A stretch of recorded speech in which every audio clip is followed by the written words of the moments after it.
Hujambo na karibu tena mtazamaji wa The World News katika kipindi hiki cha ulimwengu wa siasa. Mimi ni Adam Hussein. Wiki hili limekuwa ni wiki la mvutano kati ya Marekani na Iran. Ni baada ya kauli iliyotolewa na rais wa Marekani Bwana Donald Trump akisema kwamba mpango wa Marekani ni kuishambulia Iran ikiwa itakataa makubaliano ya mpango wa nyuklia. Wakati huo huo, viongozi wa Iran walitoa mapendekezo hasa baada ya kupata barua iliyotoka kwa Donald Trump ikieleza kwamba kwanza hawahitaji vitisho, lakini pili hawahitaji kuona namna rais wa Marekani anavyotaka kuiendesha Iran kama anavyotaka yeye. Kauli zimetolewa na viongozi mbalimbali nchini Iran. Ayatollah Al-Khamenei, kiongozi mkuu wa Iran, alitoa kauli nzito akisema kwamba nchi yake ipo tayari kwa ajili ya mapambano dhidi ya adui yeyote ambaye yupo tayari kwa ajili ya kufanya uvamizi ndani ya Iran.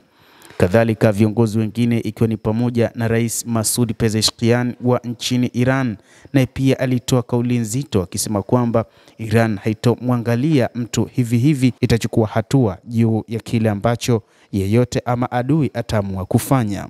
Hata hivyo, hili linamvuta rais wa Marekani Bwana Donald Trump kutafakari upya juu ya barua ya majibu yaliyotolewa na Iran juu ya masuala ya mazungumzo hasa yasiokuwa ya moja kwa moja. Lakini pili, moja kati ya jambo ambalo limekuwa ni gumzo wakati huu ni namna rais huyo wa Marekani ambapo anazidi kuongeza vikosi vyake huko katika Mashariki ya Kati. Ni kwamba vita huenda vikatokea wakati wowote baina ya Marekani pamoja na Iran, na ni kutokana na wakati huu ambapo rais wa Marekani Bwana Donald Trump ameamua kuongeza vikosi vyake huko katika eneo la Mashariki ya Kati. Iran imesema kwamba moja kati ya maeneo ambayo itafanya mashambulizi ni katika vituo vya kijeshi vya Marekani vilivyopo katika mataifa mbalimbali huko katika Mashariki ya Kati, lakini pia kuhakikisha wanaishambulia vilivyo nchi ya Iran. Hata hivyo, moja kati ya taarifa ambayo haikuwapendeza wa Marekani pamoja na Israel ni baada ya kugundulika kwamba Iran imetegesha makombora yake kuyaelekeza katika maeneo ambayo yana vinu vya nyuklia huko nchini Israel, kadhalika na maeneo yote ambayo yana kambi za kijeshi za Marekani. Hata hivyo, Marekani bado ina imani na mfumo wa ulinzi wa THAAD pamoja na ule wa Iron Dome ambao tayari wameufanyia maboresho, lakini bado wana wasiwasi kwamba makombora ya Iran huenda yakapenya na kusababisha madhara makubwa katika maeneo hayo, na ndio kinachomfanya rais wa sasa wa Marekani Bwana Donald Trump kutafakari mara kadhaa juu ya namna ya kuikabili Iran. Lakini pia moja kati ya mambo ambayo wakati huu yanatokea ni juu ya idadi ya wanajeshi wa Marekani ambao wanapelekwa huko Mashariki ya Kati. Marekani hadi sasa ilikuwa na idadi ya wanajeshi wapatao 50,000 katika maeneo mbalimbali ya baadhi ya nchi za Mashariki ya Kati, lakini wakati huu bado inaonekana ni wanajeshi wachache katika maeneo hayo.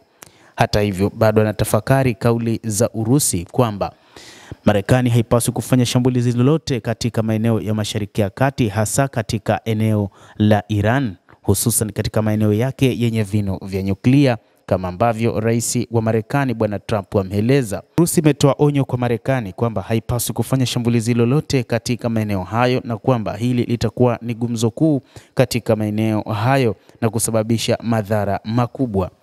Mtazamaji wa The World News, kuna mambo mengi ambayo wakati huu yanajiri huko katika Mashariki ya Kati, lakini kumbuka kwamba mpango wa Marekani ni kuona kwamba wanaitawala Mashariki ya Kati na kuipa nafasi Israel, na ni kitu ambacho Iran haikubaliani nacho, hasa kuishambulia eneo la ukanda wa Gaza.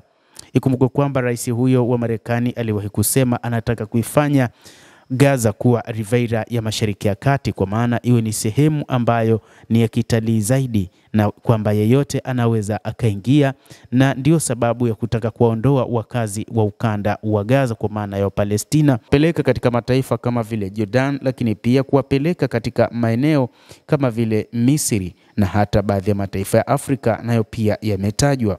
Hiki ndicho ambacho Iran inakipinga kwa namna moja ama nyingine. Imekuwa mtetezi wa Gaza kwa miaka mingi, na ndicho ambacho Marekani haihitaji kuona. Inataka kuona kundi la wapiganaji la Hamas linaondoka kabisa na halileti madhara tena, na makundi mengine yote ambayo kwao wameaita ni makundi ya kigaidi, ikiwa ni pamoja na Wahouthi kutoka nchini Yemen pamoja na Hizbullah kutoka nchini Lebanon, wakidai kwamba makundi haya yamekuwa yakipewa msaada mkubwa kutoka nchini Iran. Endelea kutufuatilia mtazamaji wa The World News, na usisahau kulike, usisahau kucomment, kadhalika na kusubscribe channel yetu hii. Utakuwa ukipata habari hizi kwa mapana hapa The World News. Mimi ni Adam Hussein, endelea kuwa nasi wakati wote.